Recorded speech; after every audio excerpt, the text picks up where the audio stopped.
सबसे पहले मैं आपका ध्यान केंद्रित करना चाहूँगा, ये आप ऊपर देखिए बड़े बड़े अक्षरों में बोर्ड लगाया गया है, जम्मू स्मार्ट सिटी खंड मिठे लोग डोगरे super specialty hospital Reshamgarh. Super specialty, एक कोई हॉस्पिटल होता है या कोई व्यक्ति कह लो या कोई डॉक्टर कह लो, वो स्पेशल होता है। एक सुपर स्पेशल होते हैं, यानी नई तकनीक से लैस उनको सुपर हीरो की तरह माना जाता है। हम अपने डॉक्टर्स को भी भगवान का दर्जा देते हैं, लेकिन एक पिता जो है वो पिछले काफ़ी देर से दर बदर हो रहे हैं अपनी 3 महीने की बच्ची को लेकर। यहाँ से एसएमजीएस हॉस्पिटल से यहाँ, और कहा यह जाता है हमारी तरफ से ठीक है। आप जानते हैं एसएमजीएस हॉस्पिटल में ईएनटी है, ईयर नोज थ्रोट, वहाँ से कहते हैं जी बच्ची बिल्कुल ठीक है, हमारी तरफ से ओके है, आप यहाँ पर ले आइए। ये वाले कहते हैं जी नहीं अभी ठीक नहीं है, आप वहाँ पर ले जाइए। पूरा मामला क्या है इनसे जानेंगे। बेसिकली श्रीनगर के रहने वाले हैं और 3 महीने की बच्ची के इलाज को लेकर दरबदर हो रहे हैं। बस आप यहाँ दूसरी भाषा में ये कह लीजिए कि डॉक्टर्स यहाँ से वहाँ, वहाँ से यहाँ इनको चक्कर लगवा रहे हैं। सर क्या नाम है आपका और जम्मू में कहाँ रहते हो, श्रीनगर कहाँ रहने वाले? मैं कश्मीर मतलब रहता हूँ, डिस्ट्रिक्ट कुपवाड़ा, मनक्षेत्र चौकीबल कहते हैं उसको। मैं वहाँ का रहने वाला हूँ। मैं पिछले 12 साल से यहाँ पर किराए पे रह रहा हूँ। मैं अपनी गाड़ी बना रहा हूँ, अपना यहाँ पर खा रहा था। लेकिन ये बच्ची को आज मतलब मुझे पिछले महीने के जो 14 तारीख आई है, तब मतलब ये मेरे बच्चे की लापरवाही की वजह से बेड से नीचे गिर गई थी और मैंने इसको लाकर एडमिट किया था। उस वक्त डॉक्टर ने ये कहा कि इसकी बचने की उम्मीद कोई भी नहीं है, लेकिन उन्होंने ट्रीटमेंट किया। फिर उसके बाद मेरी बच्ची बच गई। उन्होंने बोला कि इसका सर का ऑपरेशन करना पड़ेगा क्योंकि इसके सर में जो प्लाट जमा हो चुका है, और दूसरी बात है कि मतलब इसके सर को इन्फेक्शन हो चुका हुआ है, तो आप ब्लड का अरेंज करो। पिछले हफ्ते मतलब जो ये तीसरा हफ्ता चला गया है, उस हफ्ते में मुझे ये बताया गया कि आप इसको ले जाओ वहाँ पर चेकअप करवाओ। जब मैंने यहाँ पर चेकअप करवाया, उन्होंने बोला कि अभी ये पूरी तरह ठीक नहीं है।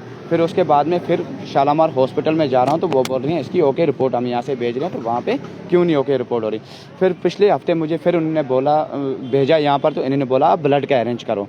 तो इन्होंने मुझे बोला था 40 ग्राम का बोला था, 40 ग्राम का बोला था मुझे। मैंने 40 ग्राम के बजाय मैंने 1 पॉइंट पूरा वहाँ पर अरेंज करके रखा। उसके बाद इन्होंने बोला कि ठीक है आप पिछले हफ्ते इस हफ्ते के लिए बोला था, तो इन्होंने फिर वहाँ से जब ओके रिपोर्ट करके मुझे आज से 2 दिन पहले यहाँ पर भेजा गया कि यहाँ पर ये अच्छी तरह चेक करेंगे। यहाँ पर जो बड़े डॉक्टर हैं उन्होंने चेक किया। जब ओके रिपोर्ट आई इसकी कि बिल्कुल ओके, उन्होंने बोला ठीक है हम सोमवार को इसका ऑपरेशन करेंगे।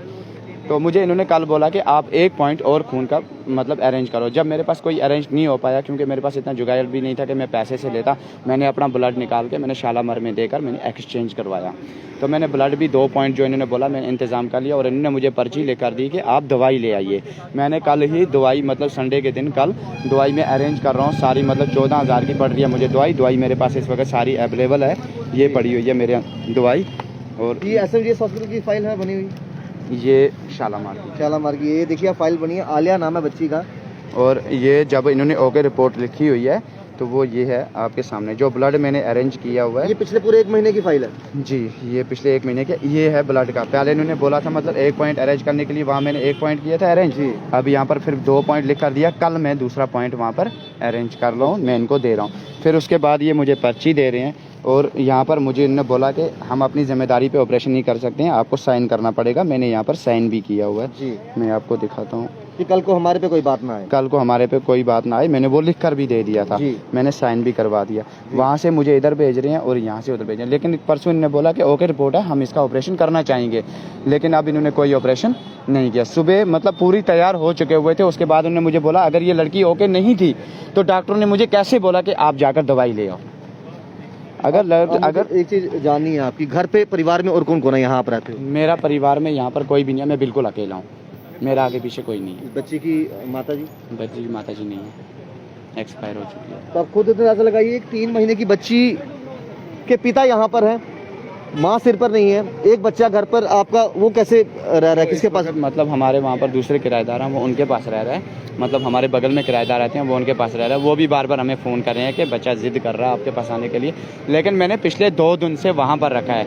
और ये भी शालामार वाले भी जानते हैं, और ये भी जानते हैं कि मैं पिछले 1 महीने से यहाँ पर हूँ। मैं दोनों बच्चों को लेकर यहाँ पर बैठा हुआ हूँ। लेकिन जब इन्होंने बोला वहाँ से मुझे इधर के लिए बोला कि इसका ऑपरेशन, अब मैं 2 दिन से आज अपने बच्चे से भी दूर हूँ, मैंने बच्चा किसी के घर में रखा हुआ है। पिछले 1 महीने से बराबर ये मेरे पास शालामार हॉस्पिटल में दिन को भी और रात को भी मेरे पास। ये शालामार वाले जानते भी हैं कि ये दोनों बच्चे को लेकर या वो बीमार भी पड़ता था, कुछ भी होता था, उसका मतलब खाना पीना सब में इंतज़ाम वहीं पर करता था और मैं भी बाहर से ही मंगवाता था। मैं घर से भगवान का रूप कहते हैं, आपको लगता है कहीं ना कहीं कुछ डॉक्टर्स की बात करें इंसानियत भूलते जा रहे हैं? मेरे हिसाब से जो ये मुझसे पहले सबसे पहली बात ये है कि गवर्नमेंट बोलती है कि मतलब ये गवर्नमेंट हॉस्पिटल है, यहाँ पर हमें मतलब हर चीज़ का अरेंज होना चाहिए, तो हमसे क्यों बाहर से दवाई मंगाई जा रही है? अगर ठीक है हमारे पास आयुष्मान कार्ड नहीं है, ठीक है, मैंने उसके बावजूद भी इन्होंने मुझे पर्ची लिख कर दी आप बाहर से दवाई लाओ, मैंने हर चीज़ का अरेंज कर लिया। उसके बाद अगर ऑपरेशन का आज टाइम रखा गया हुआ था, डॉक्टर ने खुद चेक किया, मुझसे दवाई भी मंगवाई, फिर क्यों नहीं ऑपरेशन किया? क्यों उन्होंने गले का बहाना लेकर मुझे 10 दिन के लिए फिर और रुकने को बोला? क्या आप मैसेज देना चाहते हो हमारे चैनल के माध्यम से लेफ्टिनेंट गवर्नर मनोज सिन्हा? कैसे करना चाहता हूँ, या तो मुझे ये डिस्चार्ज कर दें, ये बता दें कि भाई हम नहीं कर सकते, मुझे डिस्चार्ज कर दें, मैं यहाँ से निकल जाऊँगा, चाहे मेरी बच्ची को कुछ भी, मैं भीख मांगे कुछ भी करके मैं चंदा जमा करवा के मैं प्राइवेट हॉस्पिटल चंडीगढ़ जाके मैं इसका इलाज करवाऊँगा, क्योंकि मुझे इन 2 बच्चों का सहारा है, मुझे और किसी का सहारा नहीं है। या तो ये आज मेरी बच्ची का ट्रीटमेंट करेंगे, क्योंकि अगर इन्हें पता था कि मेरी बच्ची बिल्कुल ओके है तभी तो इन्होंने मुझसे दवाई मंगाई। अगर ये चेक कर रहे थे 5 मिनट की, अगर इन्होंने चेक किया, अगर उस वक्त मुझे बोलते कि बच्ची कंडीशन ठीक नहीं है, आप 10 दिन वेट करो, मैं दवाई ना लाता। लेकिन इस दवाई का मैं इस टाइम क्या करूँ? इसको अचार बना के तो मैं खा नहीं सकता। मैं अपनी बच्ची को बचाने के लिए मैंने सब कुछ, मैंने चंदा जमा, दवाई का इस्तेमाल नहीं होगा। ये बोलते हैं मतलब ये दवाई आप अपने पास रखो, आप 10 दिन के बाद फिर लाना।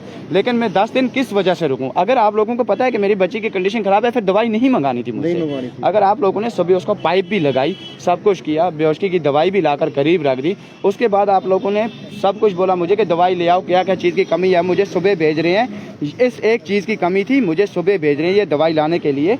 डॉक्टर सर का नंबर भी है मेरे पास जिससे मैंने ये दवा ये लाई है, इस चीज़ की कमी थी, उसने बोला जल्दी अरेंज करो क्योंकि हमें इसका ऑपरेशन करना है। ऑपरेशन थिएटर में भी लेकर गए, फिर उसके बाद उन्होंने बोला कि इसका गला खराब है। ये 2 दिन पहले जब मैंने यहाँ पर रेफर किया क्यों नहीं बताया गया? जब डॉक्टरों ने चेक किया क्यों नहीं बताया गया? SMG हॉस्पिटल कह रहे हैं गला ठीक है, SMG हॉस्पिटल कह रहे हैं कि इसका ओके रिपोर्ट है, वो वहाँ से मुझे ओके रिपोर्ट करके भेजते हैं और यहाँ पर ये बोलते हैं कि नहीं भाई इसका गला ख़राब है। कभी क्या बोल रहे हैं, कभी ब्लड का बहाना, कभी दवाई का बहाना, कभी किसी न किसी चीज़ का बहाना होता ही है। लेकिन अब मैंने सब कुछ अरेंज किया, ऑपरेशन की भी तैयारी हो चुकी थी सब कुछ, लेकिन उसके बाद उन्होंने बोला कि आप गला ख़राब है, 10 दिन आपको और वेट करना पड़ेगा। अगर मेरी बच्ची का गला ख़राब है, रातों रातों गला ख़राब हो नहीं सकता। कल मुझे इन्होंने बोला आप दवाई अरेंज करो, सब डॉक्टर ने चेक करने के बगैर मत बोलते वो। जब उन्होंने चेक किया उन्होंने बोला आप जाकर दवाई ले आओ, मैं सारी दवाई ले आ चुका हूँ, सब मेरे पास, ब्लड का भी अवेलेबल है, सब कुछ चीज़ मेरे पास अवेलेबल है।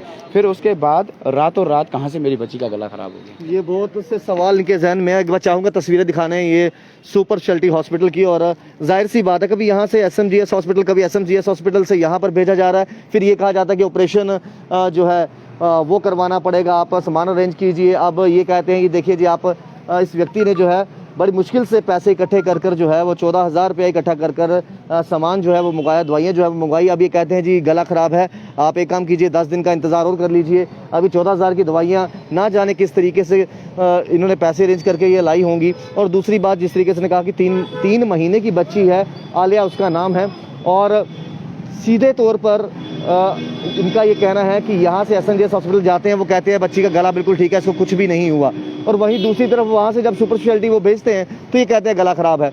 अब पिता की गुहार यही है कि कृपया करके जो है मेरी सुनवाई की जाए, या बोल दिया जाए कि हाँ भाई हम इलाज नहीं कर सकते, मैं किसी से भीख मांगकर पैसे इकट्ठे कर कर जो है चंडीगढ़ चले जाऊंगा, प्राइवेट हॉस्पिटल में इलाज कराऊंगा। लेकिन इसी तरीके से पिछले 1 महीने से मैं दर बदर की ठोकरें खा रहा हूँ, कभी यहाँ से वहाँ, कभी वहाँ से यहाँ। तो अब मैं ये कब तक बर्दाश्त करूँ, कब तक देखूँ कि कभी एक हॉस्पिटल कहता है कि देखिए आपकी बच्ची बिल्कुल ठीक है, दूसरा हॉस्पिटल कहता है कि देखिए इसका गला ख़राब है, अभी ऑपरेशन नहीं कर सकते। तो ये सारी मुसीबतों का पहाड़ जो है वो आन टूट पड़ा है। और गुहार ये लगा रहे लेफ्टिनेंट गवर्नर मनोज सिन्हा जी से कि देखिए इस बच्ची की माँ की डेथ पहले से हो चुकी है, माँ नहीं है, और 3 महीने की बच्ची को लेकर ये आगे पीछे एक हॉस्पिटल से दूसरे हॉस्पिटल दर बदर घूम रहे हैं।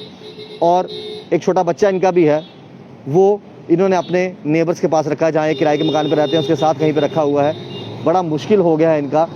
अगर हेल्थ डिपार्टमेंट के उच्च अधिकारी अगर देख रहे हैं इस वीडियो को तो प्लीज़ इनके मामले का जो है उसका हल निकालिए, ताकि और भी बहुत से व्यक्ति जो अगर परेशान हो रहे होंगे उनको परेशानी का सामना ना करना पड़े।